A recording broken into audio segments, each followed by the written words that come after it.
बदलते दौर के साथ रिश्ता भी बदल जाता है, फरिश्ता भी बदल जाता है। ये हकीकत है। उस समय सरकार के विपक्ष में थे बिहार के जो अभी डिप्टी सीएम है, प्रतिपक्ष के नेता विधायक, और जो वर्तमान में बिहार के डिप्टी सीएम है विजय कुमार सिन्हा। उनका कद बढ़ता गया तो न्याय की आस, न्याय यूं कहें तो ठंडे बस्ते में चला गया। जी हाँ, मैं बात कर रहा हूं लखीसराय शहर में 20 नवंबर 2023 को शहर के पंजाबी मोहल्ला में ट्रिपल मर्डर की घटना घटी थी। और इस घटना के बाद बिहार से पटना और पटना से दिल्ली तक इसकी आवाज़ गूंजी थी। और यह बहुत ही मर्माहत करने वाली घटना थी। एक ही परिवार के 6 लोगों पर अंधाधुंध फायरिंग किया गया था। जो फायरिंग किया था उस कातिल आशिक का नाम था आशीष चौधरी। उन्होंने आशीष चौधरी ने एक ही परिवार के 6 लोगों पर अंधाधुंध गोलियां बरसाई, जिसमें 2 की ऑन स्पॉट मौत हो गई थी और एक को पटना ले जाने के दौरान रास्ते में ही मौत हो गई थी। और उसमें 3 लोग गंभीर रूप से घायल हो गए थे। मैं पहले अपने दर्शकों को एक बार फिर याद दिला दूं उस पीड़िता के लिए जो न्याय के लिए, इंसाफ के लिए, अधिकार के लिए तकरीबन 10 महीने से आवाज़ उठा रही है, लेकिन उसकी आवाज़ नक्कार खाने में गूंज रही है। कोई सुनने वाला नहीं है उसका दर्द। वो अपने अधिकार के लिए, सरकार से आर्थिक सहायता के लिए, नौकरी के लिए कई बार नेताओं के दरवाजे खटखटाए, लेकिन उनका दर्द कोई सुनने वाला नहीं है। मैं बता दूं, जो 20 नवंबर 2023 को लखीसराय शहर के पंजाबी मोहल्ला में गोलीबारी की घटना घटी थी, उसमें शशि भूषण झा के 2 पुत्र राजनंदन झा और चंदन झा की ऑन स्पॉट डेथ हो गई थी। और चंदन झा की बहन यानी दुर्गा झा, उसकी मौत पटना ले जाने के दौरान रास्ते में हो गई थी। और 3 लोग गंभीर रूप से घायल हुए थे। घायल में शशि भूषण झा के जो पुत्र वधू थे, लवली झा, प्रीति झा और स्वयं शशि भूषण झा थे, जिनका पटना में महीनों दिन इलाज चला। उस दौरान घटना के बाद लखीसराय में नेताओं का दौर आने जाने का सिलसिला लगातार 10 दिनों तक जारी रहा। उसमें सबसे पहले जो बिहार के उस समय के प्रतिपक्ष के नेता थे, बिहार के प्रतिपक्ष के नेता जो थे विजय कुमार सिन्हा, अभी वर्तमान में बिहार के डिप्टी सीएम हैं। सरकार भी उन्हीं की है, शासन भी उन्हीं की है, प्रशासन भी उन्हीं की है। उन्होंने मुखर होकर आवाज़ उठाया था पीड़िता को न्याय मिलेगा, लेकिन वो न्याय इन दिनों यानी 9 महीने के बाद तकरीबन 10 महीने होने चला है, वो ठंडे बस्ते में चला गया है। माननीय डिप्टी सीएम साहब ने उसमें मुखर होकर आवाज़ उठाए थे, कलेक्ट्रेट पर धरना दिया था, कवैया थाना समक्ष घेराव किया था। 2 दिनों तक लखीसराय शहर में लाश पर राजनीति होती रही। विजय कुमार सिन्हा जो माननीय यहाँ के विधायक भी हैं, डिप्टी सीएम अभी वर्तमान में है, उन्होंने कहा था ट्रिपल हत्याकांड की सीबीआई जांच हो। उसमें वो प्रतिपक्ष के नेता थे, या न्यायिक जांच हो। लेकिन ये मामला अब ठंडे बस्ते में चल पड़ा है। जो कातिल था, सिरफिरा कातिल और आशिक आशीष चौधरी, उसे भी लखीसराय पुलिस गिरफ्तार नहीं कर सकी। 1 महीने के बाद कातिल सिरफिरा आशिक आशीष चौधरी कोर्ट में सरेंडर किया। हालांकि इस मामले में लखीसराय पुलिस ने आशीष चौधरी की गिरफ्तारी के लिए 50,000 रुपये का इनाम का भी घोषणा किया था, लेकिन पुलिस का हाथ उसके गिरेबान तक नहीं पहुंच सका था। और आशीष चौधरी ने कोर्ट में स्वयं सरेंडर किया था।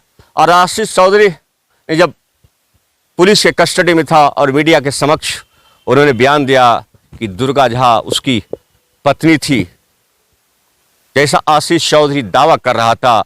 और किसी कारणवश पति और पत्नी के रिश्ते में तकरार हुआ। तकरार के बाद जो विवाद हुआ और वह विवाद खूनी खेल की घटना के रूप में परिणत हो चला।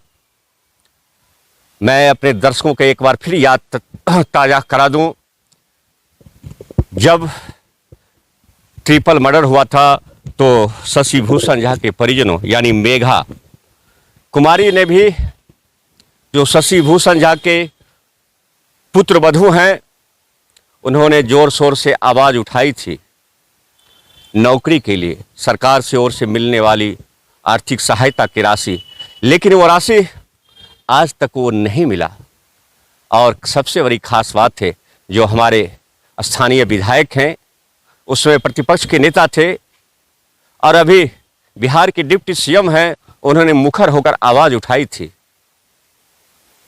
लोग सवाल पूछ रहे हैं, पीड़िता सवाल कर रही है, लोगों की युवा पर चर्चा है कि डिप्टी सीएम साहब, अब तो आपकी सरकार है, आप शासन में हैं, प्रशासन भी आपकी है, खुद सरकार में शामिल हैं, इन बेवा को, इन गरीब को, मेघा झा जो पीड़ित परिजन हैं, मेघा और प्रीति, उन्हें कब न्याय मिलेगा, उन्हें कब आर्थिक सहायता मिलेगा, कब नौकरी मिलेगा। शायद मेघा की आवाज़ माननीय जो विधायक हैं, इनके बढ़ते कद के बाद उनकी आवाज़ यूं कहें तो दब गया है, उनकी फरियाद कोई सुनने वाला नहीं है। मैं ऐसा इसलिए कह रहा हूं, जब घटना घटी थी तो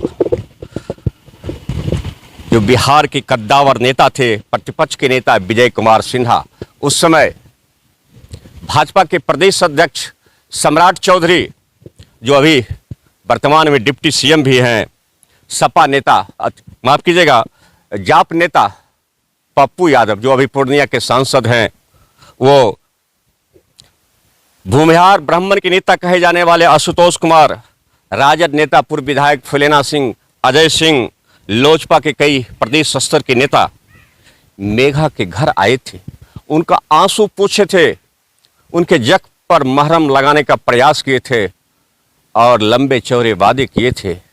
जो आरोपी होंगे वो जेल के सलाखों के पीछे में होंगे, आरोपी तो जेल के सलाखों के पीछे में है, और लेकिन पीड़िता को न्याय मिलेगा।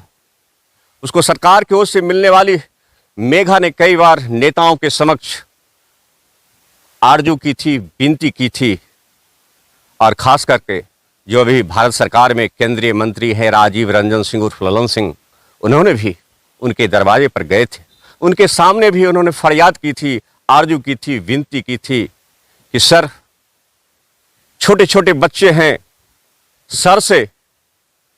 बच्चे के सर से पिता का साया उठ गया, अब कैसे परवरिश होगा, लंबी जिंदगी कैसे गुजरेगी, कहीं रोजगार दिलवा दीजिए, सरकार से मिलने वाली आर्थिक सहायता राशि उपलब्ध करा दीजिए। नेता आए, आश्वासन दिए, वादा किए और सब चलते बने गए। लेकिन दर्शन भारत न्यूज उस समय के प्रतिपक्ष के नेता और जो अभी वर्तमान में बिहार के डिप्टी सीएम है, उनसे सवाल पूछता है। उनसे सवाल पूछना लाजमी भी है। उस समय तो मुखर होकर आपने आवाज उठाया था, डिप्टी सीएम साहब, अब आपकी आवाज रुंध क्यों गई, कुंध क्यों गई, दब क्यों गई? आपने कहा था पीड़िता को न्याय दिलाने के लिए सड़क से लेकर सदन तक लड़ाई लड़ी जाएगी। वो कहां गया? पीड़िता का न्याय सदन के नक्कार खानों में गूंज रही है या सड़क में दब गई है? आखिर कौन सुनेगा मेघा और लवली की पीड़िता की आवाज? उन्हें क्यों अब तक न्याय नहीं मिला है? मेघा ने अगर वो किसी अन्य ये भी आरोप लगाया था कि शहर के एक जाने माने व्यक्ति का हाथ है। उन्होंने ये भी आरोप लगाया कि रुतबा वाले हैं, पैसे वाले हैं, पहुंच वाले हैं, और उसका नाम एफआईआर में लॉन्च नहीं किया गया। इस मामले को लेकर प्रतिपक्ष के नेता उस समय जो थे विजय कुमार सिन्हा, उन्होंने भी मुखर होकर आवाज उठाया था कि पीड़िता को न्याय मिलेगा और उसे सलाखों के पीछे धकेला जाएगा। लेकिन यूं कहे बदलते दौर के साथ रिश्ता भी बदल जाता है, फरिश्ता भी बदल जाता है। ये हकीकत है। उस समय सरकार के विपक्ष में थे, बिहार के जो अभी डिप्टी सीएम है, प्रतिपक्ष के नेता उस समय हुआ करते थे, वो विपक्ष में थे, और राजद और जदयू की उस समय सरकार थी और भाजपा विपक्ष में थी। लेकिन बदलते दौर के बाद राजद का गठबंधन या जदयू का गठबंधन राजद से टूट गया और भाजपा के साथ जदयू ने सरकार बनाई। उसके बाद ये मामला ठंडे बस्ते में चला गया है। ये सवाल उठना तो लाजमी है, आखिर पीड़िता को न्याय क्यों नहीं मिला है, कब मिलेगा, ये शहर के लोग पूछ रहे हैं। और जब ट्रिपल मर्डर की घटना घटी थी तो बिहार के बड़े बड़े संस्थानों की मीडिया भी यहाँ कवरेज करने के लिए आए थे, वो भी जोर शोर से आवाज उठाए थे, लेकिन अब कोई मीडिया संस्थान या कोई बड़े बैनर जो अखबार के हैं वो भी आवाज नहीं उठाते। इस मामले को दबा दिया गया है। आवाज ऐसे चर्चा है, इसकी भनक, इसकी महक 2025 जो विधानसभा चुनाव होने वाला है उसमें आग लगने वाली है। यह चर्चा अभी से ही, यह चिंगारी जो है वह सुलग रही है। मैं किसी पर आरोप प्रत्यारोप नहीं करता हूं, लेकिन सवाल पूछना लाजमी है बिहार के डिप्टी सीएम साहब से कि पीड़िता को कब न्याय मिलेगा। और एक प्रेमचंद की एक जो मशहूर कवि प्रेमचंद थे, उनकी एक कहानी थी पंच परमेश्वर। उसमें जुम्मन शेख और अलगू दोनों मित्र थे और जुम्मन शेख की खाला का जमीन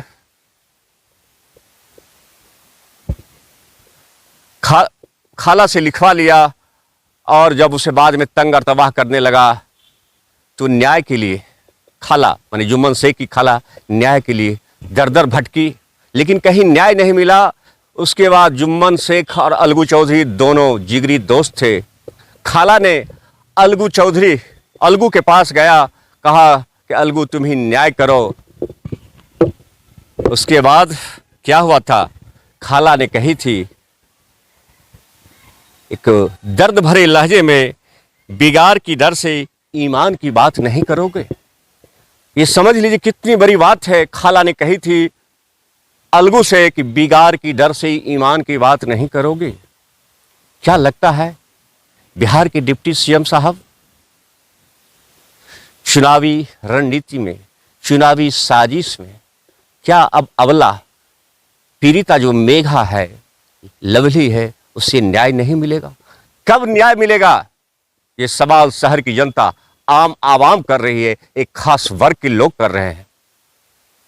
देखते रहिएगा दर्शन भारत न्यूज, आपको ग्राउंड जीरो से सही खबरें दिखलाते रहूं।